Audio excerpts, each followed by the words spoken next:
saudara yang dikasih Tuhan, jemaat House of Grace. Sangat luar biasa sekali hari ini kita kembali bersama-sama dalam online service. Saya mau ajak kita sama-sama satukan hati. Kita mau bersyukur akan segala kebaikan dan kemurahan Tuhan yang Dia sediakan dalam hidup kita. Sebelum kita mulai ibadah kita, saya mau ajak sama-sama kita berdoa untuk persembahan yang kita mau bawa ke dalam pelataran Tuhan. Bapa, kami bersyukur karena Engkau begitu baik Tuhan. Kami mau trust our finances in your hand, Father. We know Tuhan, segala yang terjadi dalam kehidupan kami, berkat, kebaikan, kemurahan semua datangnya dari Engkau. Tuhan, as you're giving us freely, as you giving us generously, kami juga mau membawa yang terbaik ke dalam hadirat-Mu Tuhan. Tidak hanya pujian penyembahan kami, tapi our finances, Lord. We want to trust, we want to bring our offering and our tithes in your altar. In Jesus' name. Sama-sama yang percaya katakan amen. Amen. Let's come to His presence with all the thankfulness, thanksgiving, with praises and all the fullness of joy. Amen.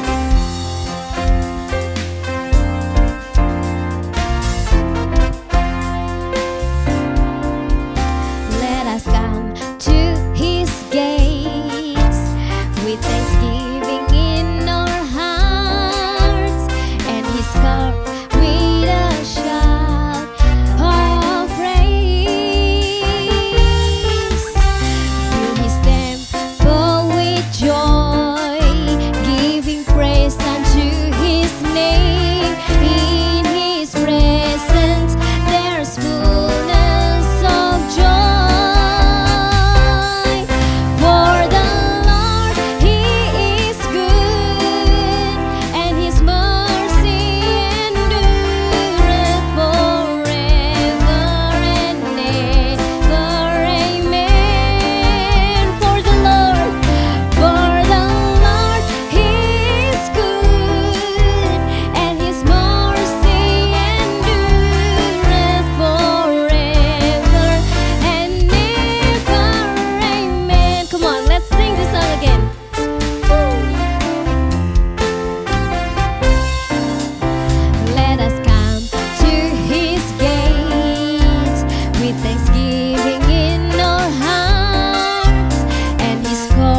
layak untuk terima segala pujian penyembahan. Amin.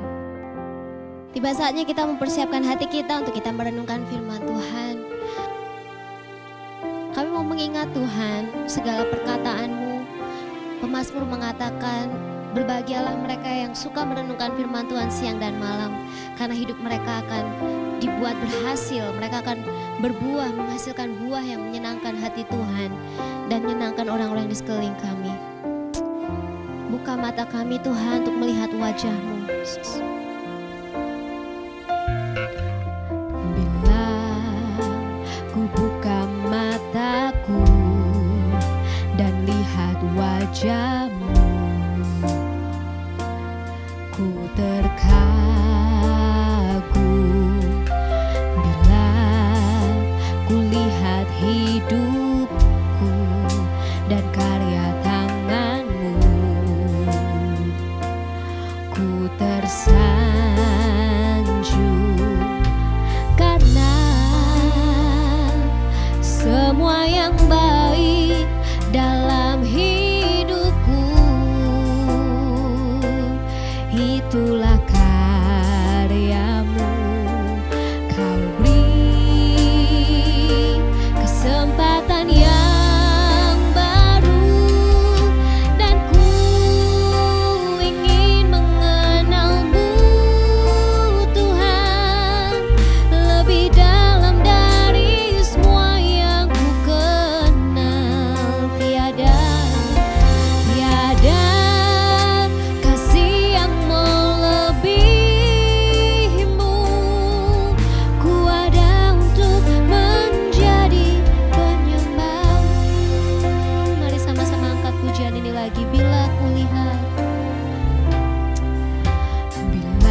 menikmati intimasi dengan Engkau Tuhan. Kami rindu saat ini Tuhan, ketika hamba-Mu berbicara, Kau berbicara secara langsung dalam setiap hati kami, mengubah setiap cara pikir yang tidak sesuai, yang tidak berkenan di hati-Mu. Tuhan, setiap kami yang datang dengan hati yang hancur, hati kami boleh dibalut kembali dengan kasih-Mu. Setiap kami yang datang dengan Tuhan, letih, lesu, berbeban berat, mereka dikuatkan. Setiap kami yang datang dengan sakit penyakit, melalui firman-Mu yang memiliki kuasa Tuhan, boleh mengangkat segala sakit penyakit Tuhan. Terima kasih Bapa, kami serahkan dalam tangan-Mu Bapa.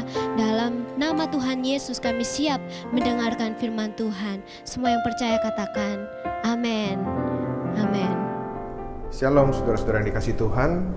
Berjumpa lagi bersama saya di kesempatan kali ini, ibadah House of Grace pada minggu pertama di bulan Mei. Dan gak kerasa ya saudara, kita sudah memasuki bulan Mei. Jadi di bulan Mei ini kita akan memasuki tema baru, yaitu hidup yang berkenan kepada Tuhan. Jadi pada bulan Mei ini tema kita ialah hidup yang berkenan kepada Tuhan. Oke, mari saudara-saudara, sebelum kita mulai firman Tuhan, saya ajak saudara untuk berdoa sekali lagi. Kita minta pimpinan Tuhan, minta pimpinan Roh Kudus, agar bukan saya lagi berkata-kata, tapi biar Roh Kudus sendiri yang berkata-kata melalui saya, sehingga semua pesan Tuhan dapat sampai kepada saudara dengan seutuhnya. Mari kita berdoa. Bapa yang baik, terima kasih Bapa, terima kasih Tuhan Yesus, terima kasih Roh Kudus, terima kasih untuk setiap kesempatan yang Kau berikan Tuhan dalam kehidupan kami Tuhan. Pada saat ini kami percaya bukan suatu kebetulan Tuhan, jika kami dapat menyaksikan program ibadah online ini Tuhan. Dan tiba saatnya kami akan mendengarkan firman-Mu yang akan disampaikan oleh hamba-Mu Tuhan. Biarlah Kamu urapi hamba-Mu, biarlah bukan hamba-Mu lagi berkata-kata, tapi biarlah Roh Kudus yang berkata-kata melalui hamba-Mu ini ya Tuhan. Terima kasih, urapi hamba-Mu, urapi setiap kami yang mendengarkan firman-Mu, sehingga firman itu dapat bertumbuh dalam hati kami dan berbuah-buah dalam kehidupan kami. Terima kasih, kami siap mendengarkan firman-Mu, hanya di dalam nama Tuhan Yesus kami berdoa, haleluya, amin. Oke. Jadi seperti yang tadi saya sampaikan, bulan Mei ini temanya ialah hidup yang berkenan kepada Tuhan. Dan khotbah saya kali ini saya beri judul hati yang lembut, atau dalam bahasa Inggrisnya itu tender heart. Waduh. Jadi kalau mendengar kata tender nih saudara, jadi kan kalau hati yang lembut kan dibilangnya kan tender heart. Nah, saya jadi ingat ini saudara, jadi ingat tenderloin. Dan setelah kalau saya buka-buka tuh di Google ya, kenapa disebutnya tenderloin? Nah, karena kalau diartiin satu-satu ya saudara, tender itu artinya bagian yang terlembut. Nah, loin itu sebenarnya itu bagian itu daging di pinggang gitu loh. Jadi itu kalau kita bilang tenderloin berarti itu bagian daging pinggang yang terlembut. Ya bisa pinggangnya sapi atau pinggangnya babi gitu loh. Nah, demikian juga kalau kita bilang di sini tender heart berarti adalah hati yang lembut, hati yang terlembut. Nah, apa sih hubungannya hati yang lembut dengan hidup yang berkenan kepada Tuhan? Jadi hubungannya gini saudara, kalau kita punya hati yang lembut itu otomatis kita tuh dapat menerima aja, kita bisa peka terhadap tuntunan Tuhan. Jadi karena hati kita lembut, kita nih bisa menerima setiap masukan yang Tuhan kasih sama kita gitu. Setiap teguran-teguran, setiap tuntunan-tuntunan Tuhan, dengan otomatis jika hati kita lembut, maka hidup kita itu akan masih bisa berkenan kepada Tuhan. Amin saudara. Nah, jika ada hati yang lembut, maka tentu ada hati yang keras. Nah, hati yang keras itu ada saudara, dan pada umumnya ya pada dasarnya hati manusia itu punya hati yang keras. Kenapa? Karena sejak manusia itu jatuh ke dalam dosa, kecenderungan hatinya itu menjadi keras karena hatinya itu akan cenderung untuk menolak firman Tuhan, menolak Tuhan karena dosa. Nah, ada satu contoh yang bagus nih di dalam satu tokoh di dalam Alkitab, kita baca sama-sama yuk. Nah, itu ada di, sebenarnya nih cerita ini nih, contohnya ini adalah cerita mengenai Raja Ahaz. Siapa yang tahu Raja Ahaz, saudara? Jadi Raja Ahaz ini adalah salah satu dari garis keturunan Raja Daud. Dia adalah salah satu Raja Yehuda setelah keturunan yang keberapa gitu loh. Setelah Daud kan Salomo, habis itu kan rajanya ganti terus. Karena emang raja-rajanya itu kebanyakan hidupnya ya nggak berkenan sama Tuhan. Makanya Tuhan ganti terus. Jadi nggak ada yang, ya karena emang sudah, mungkin karena orang tuanya meninggal juga, jadi diganti sama anaknya. Nah, dan itu kebanyakan pemerintahannya nggak ada yang lama ya saudara, karena hidupnya itu pada nggak berkenan sama Tuhan. Nah, kita lihat nih contoh yang bagus sekali nih mengenai hati yang keras nih saudara, yaitu Raja Ahaz. Itu ada di, sebenarnya ceritanya ini ada di 2 Tawarikh. Itu ada di 2 raja-raja juga, tapi saya akan mengambil yang di Tawarikh. Jadi ada di 2 Tawarikh 14 sampai 16. Nah, tapi kita nggak bakal baca semua ya saudara. Baca 2 pasal mungkin kelamaan kalau saya bacain, kepanjangan. Jadi saya akan coba untuk rangkum dan ringkas. Nah, kita baca ya di 2 Tawarikh 14 ayat 1 sampai 6. Nah, ini cerita mengenai awalnya Raja Asa. Jadi Raja Asa itu sebenarnya adalah raja yang berkenan kepada Tuhan. Kita lihat nih. Yuk kita baca ya. 2 Tawarikh pasal 14 ayat 1 sampai dengan 6. Saya bacakan demikian firman Tuhan ayat 1. Kemudian Abia mendapat perhentian bersama-sama dengan nenek moyangnya, dan ia dikuburkan di kota Daud. Maka Asa, anaknya, menjadi raja menggantikan dia. Pada zaman pemerintahannya, negeri itu aman selama 10 tahun. Nah, terus kita lanjut lagi. Nah, di ayat yang kedua judulnya Asa Raja Yehuda. Nah, ayat 2, Asa melakukan apa yang baik dan yang benar di mata Tuhan Allahnya. Ia menjauhkan mezbah-mezbah asing dan bukit-bukit pengorbanan.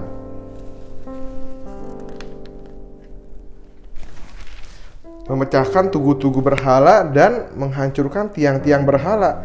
Ia memerintahkan orang Yehuda supaya mereka mencari Tuhan Allah nenek moyang mereka dan mematuhi hukum dan perintah. Ayat 5, ia menjauhkan bukit-bukit pengorbanan dan pedupaan-pedupaan dari segala kota di Yehuda. Dan kerajaan pun aman di bawah pemerintahannya, karena negeri itu aman dan tidak ada yang memeranginya di tahun-tahun itu. Ia dapat membangun kota-kota benteng di Yehuda. Tuhan telah mengaruniakan keamanan kepadanya. Nah, di sini kita lihat saudara. Jadi hidupnya Raja Asa itu pada awalnya itu berkenan sama Tuhan, sampai-sampai Tuhan itu mengaruniakan keamanan terhadap negeri yang dia diperintahnya itu, kerajaan Yehuda itu. Nah, bahkan tuh di 2 Tawarikh ayat 5, di pasal 15 ayat yang ke-16 nih, bahkan dia sampai memecat siapa? Neneknya, Maka, dari jabatannya sebagai ibu suri. Bayangin. Ini kita baca nih di 2 Tawarikh 15 ayat yang ke-16. Demikian firman Tuhan. Bahkan Raja Asa memecat Maka, neneknya, dari pangkat ibu suri karena neneknya itu membuat patung Asyera yang keji.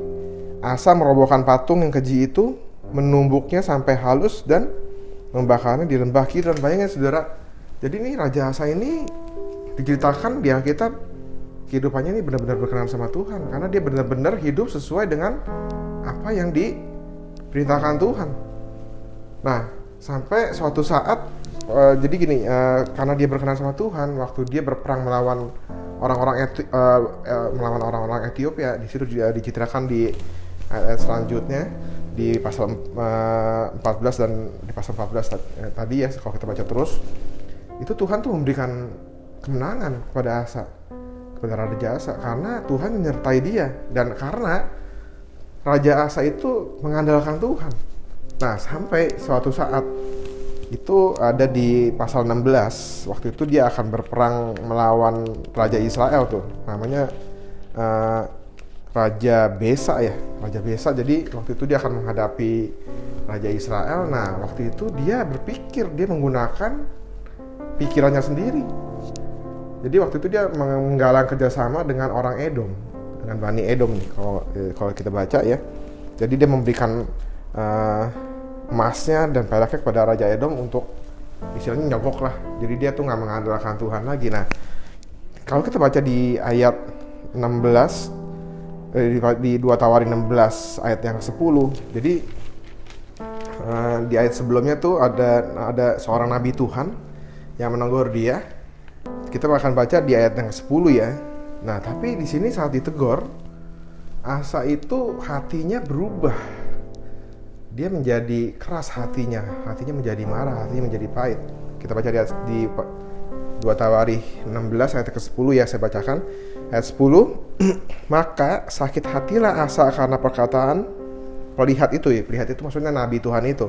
Sehingga ia memasukkannya ke dalam penjara.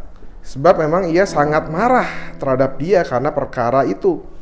Pada waktu itu Asa menganiaya juga beberapa orang dari rakyat. Nah, saudara lihat ya, saudara, dari orang yang hidupnya berkenan sama Tuhan, ternyata waktu itu dia berbuat suatu kesalahan karena dia nggak mengandalkan Tuhan dan Tuhan mengirimkan nabinya dan nabinya menegur dia. Ternyata hatinya malah menjadi pahit, malah menjadi keras hatinya dan dia merasa marah, dia sangat marah dan nabi Tuhan itu dimasukin ke penjara. Bayangin saudara, jadi seseorang itu bisa saja itu hatinya akan berubah, terutama waktu dia tuh menghadapi masa-masa yang nggak enak, masa-masa gelap lah dalam kehidupannya, masa-masa yang penuh dengan tantangan, masa-masa yang penuh dengan kesesakan. Nah, kita lihat lagi nih di ayat pasal 16, 2 Tawarikh 16 ayat 12, bahkan sampai dia mati, dia tetap nggak mau minta tolong sama Tuhan. Kita lihat nih, kita baca nih di ayat 12. Pada tahun ke-39 pemerintahannya, Asa menderita sakit pada kakinya yang kemudian menjadi semakin parah. Namun dalam kesakitannya itu, ia tidak mencari pertolongan Tuhan, tetapi pertolongan tabib-tabib. Bayangin saudara, jadi sampai dia meninggal ini hatinya tetap keras. Waduh, kita sebagai anak Tuhan kita mesti hati-hati nih saudara. Jadi pada dasarnya memang hati manusia itu keras, tapi sebetulnya Tuhan tuh bisa rubah hati kita tuh menjadi hati yang lembut. Nah, bisa hatinya itu udah lembut kayak Raja Asa tadi, tapi dia kecewa jadi keras. Bisa hatinya memang sudah lembut, tapi menghadapi tantangan, menghadapi masalah, menghadapi cobaan-cobaan, tekanan-tekanan yang sangat berat, hatinya bisa berubah jadi tawar, jadi keras lagi, jadi pahit lagi. Hati-hati saudara. Nah, kita lihat ya, contoh yang pertama itu adalah hati yang keras. Itu jadi hati jadi keras. Nah, di Alkitab ada juga contoh yang lain saudara, yang dikatakan hatinya itu lembut. Siapa itu saudara? Itu hatinya Daud. Nah, Daud dikatakan oleh Alkitab adalah orang yang hatinya itu berkenan kepada Allah. Daud itu hatinya tuh sangat lembut sekali ya. Jadi kalau kita baca, jadi kalau saudara mau baca itu di Mazmur, jadi kita nggak usah baca karena Mazmur itu dari Mazmur 1 sampai yang ke Mazmur 41 itu ditulis sama Daud. Dan setelah itu tuh ya ditulis dengan Daud oleh dan Bani Korah, dan habis itu ditulis oleh ya gabungan lah. Tapi yang dominan itu dari Mazmur 1 sampai dengan 41. Jadi kalau saudara baca Mazmur ya, Daud itu dalam Mazmurnya itu dia bercerita tentang masa gelap yang dia alami ya saudara. Jadi baik dari masa kecil dia, terus sampai masa dia hendak menjadi raja.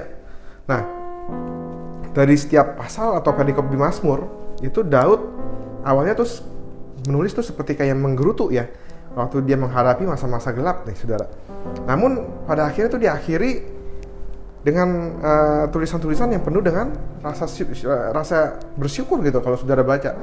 Nah, sampai-sampai Alkitab bilang nih Daud ini adalah hatinya tuh lembut sekali, dia tuh punya hati yang berkenan sama Tuhan. Luar biasa nih Daud saudara. Nah, saudara, hati setiap orang tuh pasti bisa berubah dari hati yang keras menjadi hati yang lembut. Asal nih ya, syaratnya kita nih mau mengikuti prosesnya Tuhan. Nah, masa-masa gelap itu atau masa-masa kelam itu, masa-masa yang penuh dengan tantangan dalam hidup kita itu pasti semua orang itu pasti akan mengalami, saudara. Nah, hanya kita nggak tahu nih kita kapan nih mengalaminya nih, saudara. Jadi itu pasti, karena selama kita masih hidup di dunia ini, kita pasti akan nggak luput dari masalah-masalah, tantangan-tantangan, pencobaan-pencobaan. Nah, masa gelap atau rasa sakit itu tidak ada nggak ada yang terluput. Nah, pasti semua orang itu akan terkena, nggak peduli itu siapa dia, baik maupun pastor maupun ya siapapun bisa mengalaminya. Jadi intinya, saudara, semua orang pasti akan mengalami masa-masa gelap itu. Semua orang pasti akan kena. Nah, hanya saja nih prosesnya dan bagaimana seseorang melewatinya itu tuh, dan apa dampaknya setelah itu tuh dampaknya bagi kehidupan setiap orang tuh berbeda-beda. Nah, setiap orang itu pasti akan mengalami musim kehidupan yang sama nih.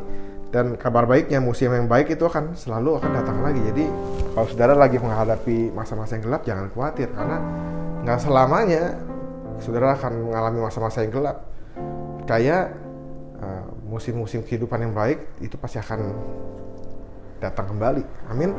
Nah, masa-masa gelap yang terjadi dalam kehidupan kita ini pasti punya tujuan yang baik, pasti itu Tuhan mempunyai tujuan yang baik dalam kehidupan kita. Nah, salah satu tujuan Tuhan mengizinkan kenapa sih masa gelap itu tuh dapat terjadi dalam kehidupan kita. Kenapa, saudara? Karena Tuhan tuh ingin sebenarnya membentuk hati kita nih. Tadi kan saya bilang, hati kita ini kan pada dasarnya itu, hati manusia itu keras sih sebetulnya. Cuman tadi saya bilang di awal, kalau kita mau mengikuti proses Tuhan, pasti Tuhan bisa rubah hati kita dari keras menjadi hati yang lembut. Itu tender heart tuh. Ingat, tenderloin. Nah, saudara, seringkali nih awalnya kita marah nih, karena kalau kita lagi mengalami suatu masa-masa gelap, masa-masa yang sukar, mengalami masalah, mengalami pencobaan, seringkali itu awalnya karena kita tuh marah. Ya bisa marah kepada Tuhan, marah kepada orang di sekitar kita. Ya karena kita belum menemukan sih bagian dalam hati kita yang ingin dilembutkan. Nah, biasanya setelah kita keras, dan kita tuh biasanya akan mencari solusi. Dan biasanya kalau kita menemukan solusi itu, biasanya hati kita tuh akan menjadi hancur, saudara. Nah, namun tujuan akhirnya adalah Tuhan tuh ingin membuat hati kita tuh lembut, saudara. Sekalipun keadaan belum berubah, tapi hati kita tuh sudah berubah terlebih dahulu. Nah, saudara, saya ajak saudara tuh untuk baca Mazmur dan Amsal secara rutin setiap hari ya, saudara. Maka saya percaya kalau kita baca Mazmur dan Amsal itu setiap hari, maka hidup kita ini pasti akan berubah. Nah, Mazmur itu berisi tentang bagaimana sih hubungan kita dengan Tuhan. Sedangkan kitab Amsal itu tuh berisi bagaimana hubungan kita antara sesama manusia. Nah, jadi kalau kita baca kitab Mazmur itu sehari 5 pasal, dan kitab Amsal itu 1 hari 1 pasal, maka dalam sebulan kedua kitab itu akan selesai bersamaan. Nah, semakin banyak kita membaca Mazmur dan Amsal, maka cara pandang kita tuh dalam menyelesaikan masalah itu pasti akan berubah, dan kita akan menjadi lebih baik. Amin, saudara.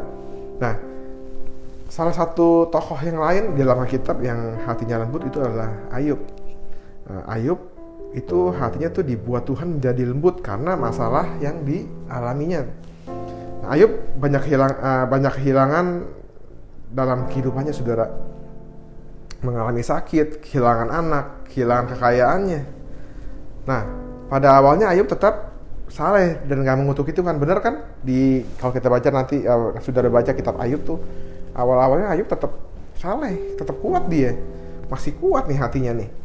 Nah, sampai ketiga sahabatnya buka suara dan berkata bahwa jangan-jangan tuh Ayub berbuat dosa. Nah, ini itu hatinya tuh mulai tuh terpancing tuh, sampai akhirnya sempat diceritakan Ayub juga sempat ini kan bersungut-sungut juga sama Tuhan. Nah, sampai pada akhirnya di 2 pasal yang mendekati, yang di 2 pasal terakhir itu tuh, Tuhan menantang si Ayub Dan dari sanalah Tuhan tuh melembutkan hatinya. Akhirnya hatinya, karena Ayub mengikuti prosesnya Tuhan, tetap mengikuti, jadi hatinya jadi melembut lagi. Nah, saya mau saudara jangan berhenti di tengah jalan, jangan berhenti di tengah prosesnya Tuhan. Saudara harus tetap mengikuti prosesnya Tuhan, karena kalau saudara tetap setia, saya percaya Tuhan pasti bisa rubah hati saudara itu yang keras menjadi lembut. Amin saudara. Nah, untuk kita bisa merubah hati kita nih biar jadi lembut nih, ini ada beberapa hal yang harus kita perhatikan nih saudara. Yang pertama ya saudara, itu jangan berusaha untuk mengendalikan keadaan. Jadi gini loh, kita memang berusaha melakukan yang terbaik untuk bisa keluar dari masa-masa gelap yang kita alami, bener ya saudara. Jadi kita kalau dalam masalah nih nggak ada salahnya, kita tetap memang harus berusaha sebaik mungkin, do the best untuk kita bisa keluar dari masalah-masalah yang kita hadapi, tantangan-tantangan yang sedang menghimpit kita. Itu nggak salah. Nah, namun kita harus sadar nih saudara, pada akhirnya nih kontrol dan kendali itu ada di tangan Tuhan. Amin saudara. Nah, yang bisa kita lakukan adalah kita tuh menyerahkan hati kita nih ke Tuhan, dan biar Tuhan yang memegang kendali. Nah, berusaha melakukan yang terbaik itu yes, tetapi jangan mengendalikan hasil akhirnya. Nah saudara, saya baru ngeh juga nih saudara, dalam kisah Nuh, ingat tahu kan kisah Nabi Nuh? Nah itu Tuhan kan menginstruksikan membangun bahtera ya secara lengkap ya. Jadi lengkap kan bahteranya, ada pintunya, ada ada atapnya semua, ada bangunannya, ada sekat-sekatnya. Tuhan kasih instruksi rinci, bener kan saudara, bahtera Nuh. Tapi sebenarnya ada dua hal nih yang aneh nih, ada dua hal yang nggak ada. Apa saudara tahu gak? Coba perhatiin. Apa saudara bisa jawab? Nah, dua hal itu tahu gak apa yang nggak ada? Bahteranya bahteranya Nuh itu nggak ada. Yang pertama nggak ada kemudinya, yang kedua nggak ada apanya, nggak ada layarnya. Coba nanti saudara selidiki di Alkitab, nggak ada. Jadi dari cerita ini nih, Tuhan tuh hanya mengajarkan nih, Tuhan hanya ingin Nuh tuh untuk berserah penuh gitu loh. Jangan berusaha mengendalikan keadaan. Itu hanya Tuhan yang bisa mengendalikan. Amin. Kita hanya bisa do the best yang kita bisa, menuruti kehendak Tuhan, maka seperti Nuh masuk dalam bahtera, habis itu berserah. Amin saudara. Nah ini cerita yang bagus nih Nuh ini. Nah, jadi nggak ada kemudinya dan nggak ada layarnya. Jadi kalau nggak ada kemudi, nggak bakal tuh bahtera itu mau disetir kemana? Nggak pernah kan? Kita baca di Alkitab, Nuh sedang mengemudi bahteranya, enggak dong, nggak pernah. Atau bahteranya sedang berlayar mengikuti arah angin, enggak lah, karena kan emang nggak ada layarnya saudara. Nah, tapi Nuh nurut sama Tuhan, dia masuk dalam bahtera. Mungkin pada saat itu juga Nuh juga bertanya-tanya, kok Tuhan, kok bahteranya nggak ada kemudinya, kok nggak ada layarnya, gimana nih Tuhan nanti kita? Nah, tapi nyatanya Tuhan tahu yang terbaik. Amin. Nah itu yang pertama, jangan berusaha untuk mengendalikan sebuah keadaan. Yang kedua,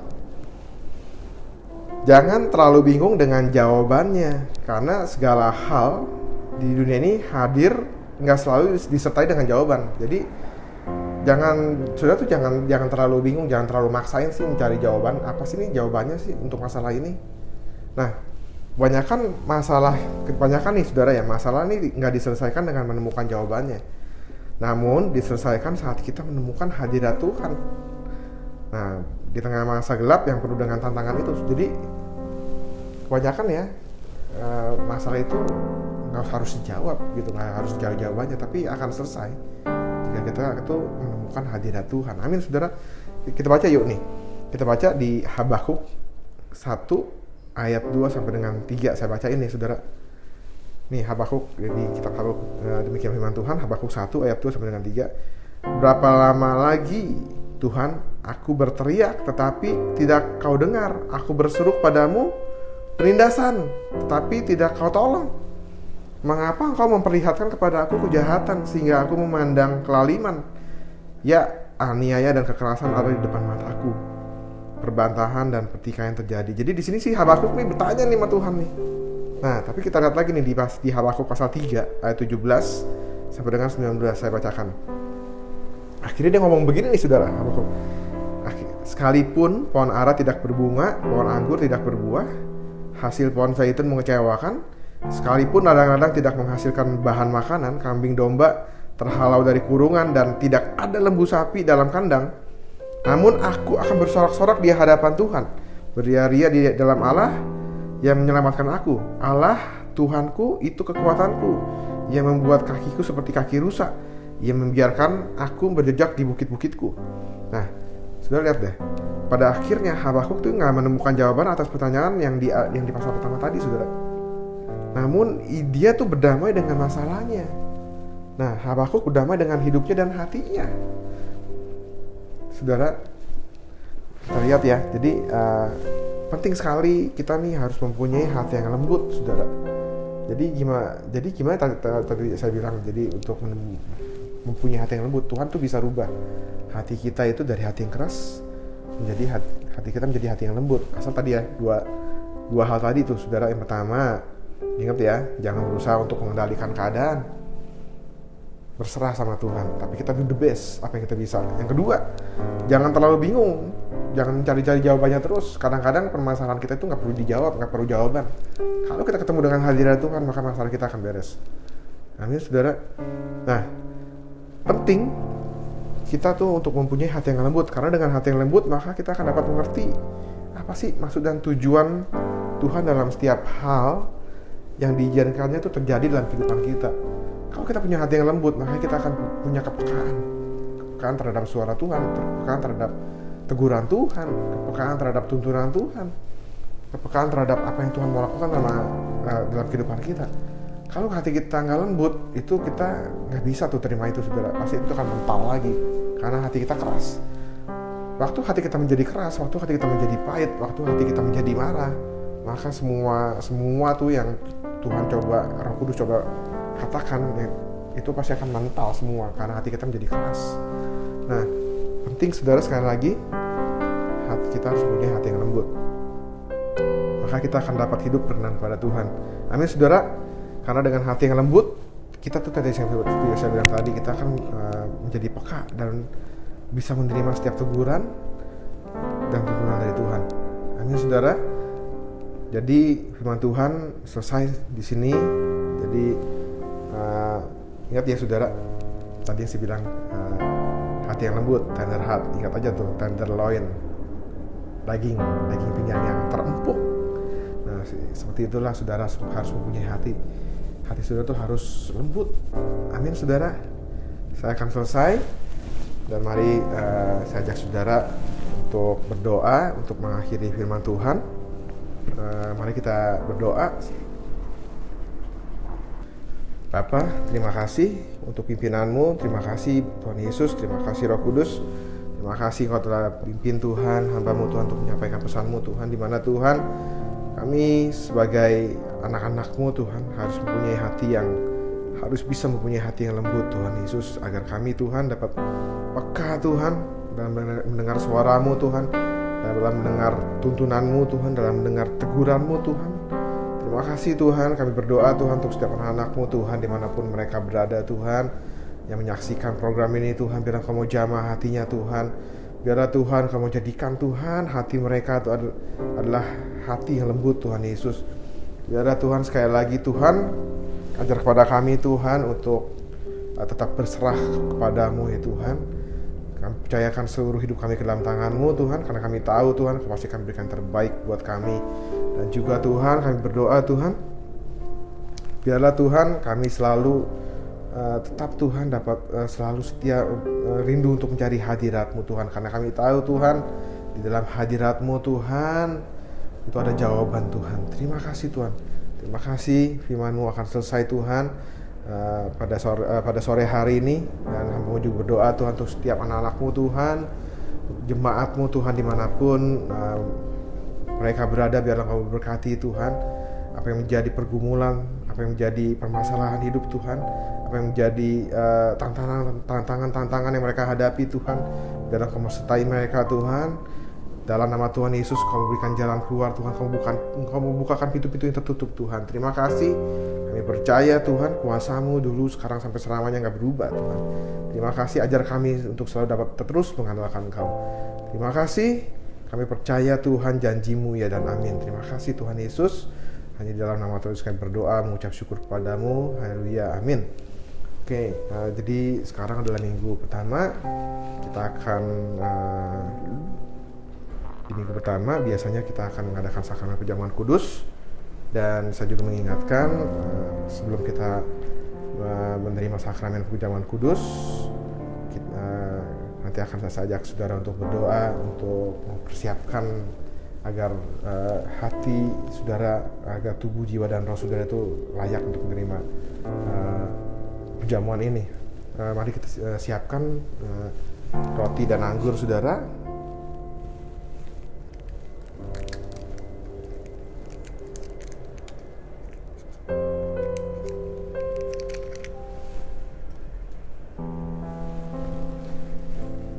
Mari kita angkat roti di tangan kanan kita.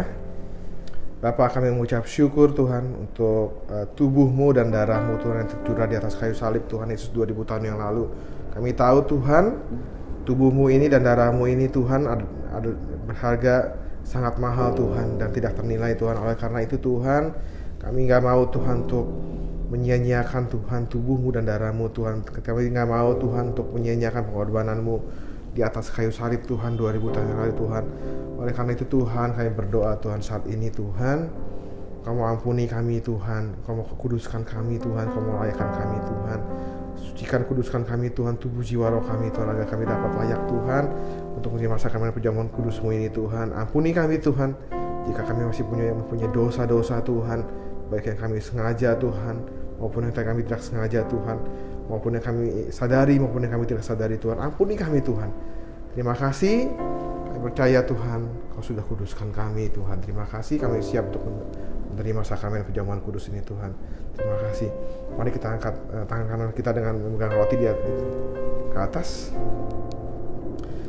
Sebab apa yang telah aku teruskan kepadamu telah aku terima dari Tuhan, yaitu bahwa Tuhan Yesus pada malam waktu Ia diserahkan mengambil roti, dan sesudah itu Ia mengucap syukur atasnya, Ia memecah-mecahkannya dan berkata, inilah tubuhku yang diserahkan bagi kamu, perbuatlah ini menjadi peringatan akan aku. Mari kita makan tubuh Kristus ini bersama-sama dalam nama Tuhan Yesus.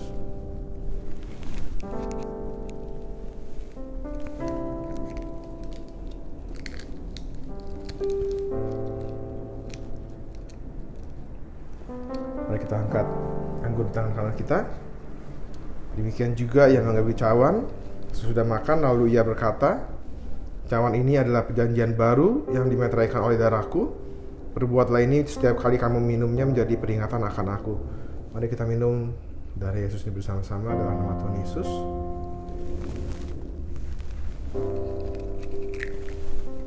Mari kita berdoa. Bapa, kami mengucap syukur Tuhan. Terima kasih untuk tubuh-Mu dan darah-Mu. Terima kasih Tuhan Yesus. Sekali lagi Tuhan, tubuh-Mu dan darah-Mu tak ternilai Tuhan. Terima kasih, kami percaya Tuhan dengan tubuh-Mu ini, dengan darah-Mu ini Tuhan, akan kembali Tuhan untuk menguatkan kami Tuhan. Dan kami akan yakin Tuhan, kami sadar Tuhan, kami gak sendiri Tuhan, karena Engkau beserta dengan kami Tuhan. Dan kami percaya Tuhan, kami akan keluar sebagai pemenang Tuhan untuk setiap masalah-masalah dan tantangan-tantangan yang kami hadapi dalam kehidupan kami Tuhan. Karena kami percaya Tuhan, semuanya telah Engkau tebus Tuhan di atas kayu salib 2000 tahun yang lalu. Terima kasih Tuhan, kami berdoa Tuhan, hamba-Mu berdoa untuk setiap anak-anak-Mu yang sedang mengalami sakit Tuhan. Kami percaya Tuhan, segala sakit penyakit sudah Kau tebus dengan bilur-bilur-Mu Tuhan 2000 tahun yang lalu. Oleh karena itu kami percaya Tuhan, dalam nama Tuhan Yesus Kamu sembuhkan Tuhan setiap yang sakit Tuhan, dalam nama Tuhan Yesus. Terima kasih Tuhan Yesus, Kau berkati Tuhan setiap anak-anak-Mu ya Tuhan. Terima kasih. Kami mengucap syukur kepadamu Tuhan. Haleluya. Terima kasih. Mari kita tutup kebaktian ibadah kita pada sore hari ini. Mari kita angkat tangan kita untuk menerima berkat daripada Tuhan. Biarlah berkat kasih karunia dari Allah Bapa, damai sejahtera dari Tuhan Yesus Kristus, serta persekutuan dari Roh Kudus menyertai kita sekalian dari mulai saat ini sampai Maranatha Tuhan Yesus Kristus datang kembali yang kedua. Haleluya, amin. Terima kasih. Selamat hari Minggu. Shalom.